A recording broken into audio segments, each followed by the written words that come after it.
Hey, how y'all doing?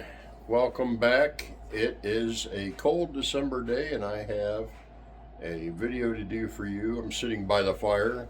Yesterday we lost a lot of power out this way in Ohio, and I'm sure it was by the looks of it, it was all over the place.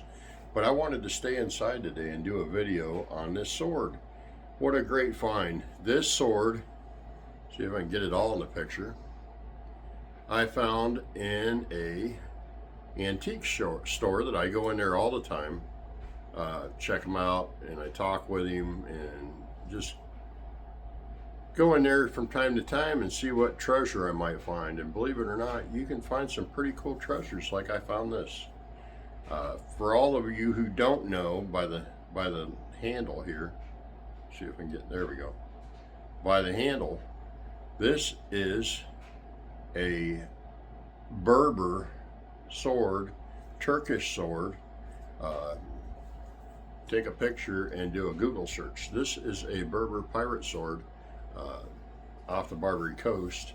A lot of the Berbers, the Turks, and the Ottoman, or the Turks, the Arabs, and the Berbers were robbing ships and taking people hostage and turning them into slaves. It was the English, anybody that sailed through the north coast there, they were robbing the ships and taking their whatever they wanted and taking the people, women, children, men, it didn't matter. We got pretty fed up with it here in North America. We'd finished up the Revolutionary War, and it was 1812 around that time period, 1817, that we developed our first Marines, and the Marines went and fought off the coast of Tripoli. It's in their cadence. You'll recognize that. But it was a battle that we went over there and fought to help save people and take control over that strait, or the that shipping way. So anyway, this was found, from what I was told, this was found in in an old man's house. I know, likely story, but he's the guy that I shop with at his antique store. He's not a liar. He has no reason to lie. But it was at an old man's house. You can get you a better look. Hanging above his fireplace, or in the room, in the living room, forever. And so he had a Marine canteen, and actually it was a Marine canteen from the same time period. Now I know it could be that it's a coincidence, but I mean, look at this handle. This handle has seen some age, and back in the day they would taper their tangs. I'm trying to get you a better light here, but it goes from fat to skinny, and they did that a lot. That's not done much anymore. Uh, it's got a little bit of a curve to it. But I forged me a display up on the wall just under a double-barreled Damascus shotgun I have up there. I'll have to do a video on that. Maybe I'll do that today since it's cold and wet. I'm trying to get better lighting. But I took some distilled white vinegar and let it soak on the blade, and look what I found underneath the rust. Now I'll try to do this slow, but that first letter, turns out it's an M, a U, or E-U-R-T, Murt, F-I, there's an N in there, I'm reading this backwards, F-I-N-E-I, or L-A-S, anyway, it's Fernelius. If you look it up in Latin, it means death final. Death is final. Could somebody have made this? Yes. But I found it very odd in the condition this tang's in. And this was a common way for them to do their handles. If you look up Berber pirate swords, a lot of them had that design. That same design. And you see the cracks in the horn, in the sheep's horn, and you know, as old as this looks, and if this is probably was well taken care of, I'm sure. If his family served in the Marines, which it's very well possible, the guy's ancestors had served in the shores of Tripoli fighting with the Marines, and it was taken. Uh, the wooden canteen from the Marines, it was from that time period, and there was a collector that he said it came in and grabbed that canteen.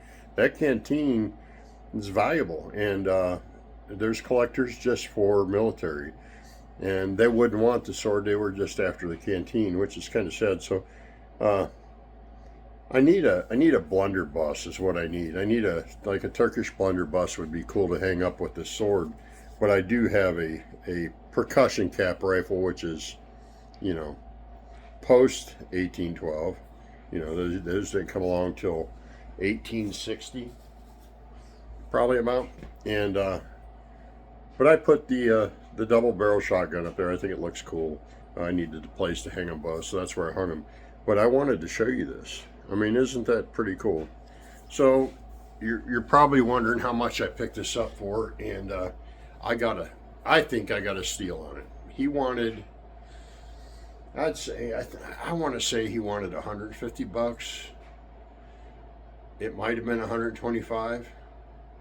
I got it for $100, right around $100. It might have been 120. I got 25 or 50 bucks knocked off of it, and he let me put it on layaway. And as I was in there was a sword collector that came in there, and he was looking over my shoulder, and I'm sitting there looking at it, couldn't see the words in it, and it was rusty, and he's looking over my shoulder. Hey, what do you got there? I'm like, well, Mark, do you mind if I put money down on it? He said, yeah, sure, buddy, go ahead. So I put money down on it, and I said, well, sir, it's taken. He goes, well, I'm a sword collector, because I was worried he was gonna, he was gonna offer him something. I wanted to make sure I had it, but he said no worries. He goes, not really the sword I looking for, but he looked at it and he also agreed. Yeah, that's a Berber sword. That's early 1800s sword, and for the Turks and the Berbers. I don't know if he had mentioned it was the Berbers, but I did my own research and took a picture of it too and confirmed, yeah, this is a Berber sword. But he did say it was an antique, definitely an antique.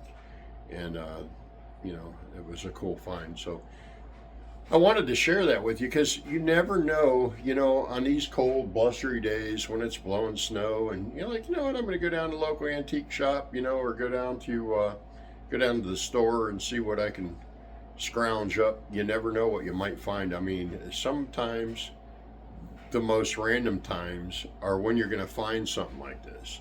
I found a trying to think of the name of the company. They're out of Tennessee. They make muzzle loaders, Dixie Gunworks. I was in another local antique shop, and they had a percussion cap, Pennsylvania style rifle, long rifle, and the barrel, sitting in the barrel. I said, hey, how much for the percussion cap? She said, oh, there's a price on it.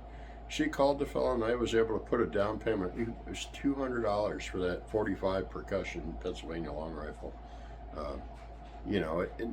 The stock isn't that good, but for $200, a good 45 caliber muzzleloader, and they made a good quality muzzleloader back in that time. I mean, it's not necessarily hand built, but they are a good rifle. You never know what you're going to find. I mean, that stuff excites me. One of my favorite shows, American Pickers. They go through and they'll dig through old stuff, and it's just, I really get a kick out of that show because you're learning as you go. And just like this, I was learning as I go. I never came across a Berber sword before, and it's just pretty cool to wield this thing. And no, I didn't sharpen it, but it's got an edge on it. Not much of one. I mean, I'm not going to get cut. I'm kind of laying my fingers across it, but I should put an edge on it. But what's the sense? I'm not going to be killing zombies anytime soon. If I need to, I'll hurry up and put an edge on it, but I don't think I'm going to be killing somebody who's liable to pick it up off the wall and cut themselves, so I'm not going to bother putting an edge on it. Although I do want to make one. I want to make one of these just to make it, and you know, somebody very well could have done this, but I really doubt it. With the patina this thing has, and the age that it looks, and how well it matches. You know, that's where you would have put a string through, you know, to hold it on your wrist in the middle of the fight. But yeah, I enjoy the finds. Sometimes, you know, you pop into some of these antique stores, you never know what you're going to find. So I just wanted to share this with you, and post another video. Knock my glasses off. Post another video. Show you what the Berber sword looks like. Give you a little history on it. You know, that is where the Marines fought their first battle, was in Tripoli, you know, off the shores of Tripoli. So there's your Berber sword. Keep your eye out for them. You know, I would, you know, at auction, you go on the right day when you get the right bidders, especially with Death is Final on here, you know, you're going to make a profit. And if you're out for a profit, this is something you're going to make a profit on, especially if you clean it up and put an edge. You got to be careful though. That's why I didn't dare sand it. I just used a little bit of vinegar, knocked the rust off, and then I put a good coat of oil on it. And after handling it, I should grab some oil and put some oil on it. But you know, I would say this is worth $300 to $500, you know, on an auction site. Pretty much all day. You never know with that's without the etching, but you might get more with the etching. Just depends on the time of day and who's on there, you know. That's what it's about. But anyway, cool find. Thought I'd share it. I'll let y'all go, and thanks for watching, and I hope to see you all soon. Take care and God bless.